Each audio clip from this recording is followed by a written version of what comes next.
की आदरणीय पंतप्रधान नरेंद्र मोदींच्या नेतृत्वामध्ये महाराष्ट्राचे लोकप्रिय मुख्यमंत्री आदरणीय एकनाथराव शिंदे, आमचे सर्वांचे नेते आदरणीय देवेंद्रजी आणि अजितदादा या तिघांच्या नेतृत्वामध्ये महाराष्ट्रामधील असणारे 48च्या 48 लोकसभा मतदारसंघ हे महायुतीच्या कार्यकर्त्यांनी एकत्रपणे तिथला असणारा महायुतीतला उमेदवार जिंकण्यासाठी त्या ठिकाणी ज्या पद्धतीने एकत्र येऊन काम करायला हवं त्या संदर्भामध्ये सर्व महाराष्ट्रभर युतीचे कार्यकर्त्यांनी आणि पदाधिकाऱ्यांनी एकत्र येऊन मेळावे घ्यावे असे भारतीय जनता पार्टीच्या आणि महायुतीच्या सर्व नेत्यांनी आम्हाला सांगितलं। त्याचीच आज एक बैठक आज सिंधुदुर्गामध्ये झाली।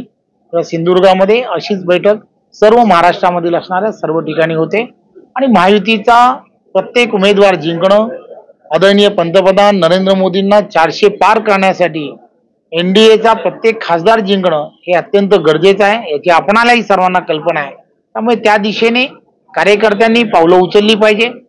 या कोकणामध्ये जवळजवळ असणाऱ्या सर्व ज्या निवडणुका आहेत त्याला 34 दिवस आता शिल्लक राहिलेत। त्यामुळे त्या सगळ्या रचना त्या ठिकाणी बूथवरचा कार्यकर्ता हा एकत्रपणे त्या संपूर्ण निवडणुकीला सामोरा गेला पाहिजे। त्या दृष्टिकोनातून आज सगळ्या ठिकाणी चर्चा झाली।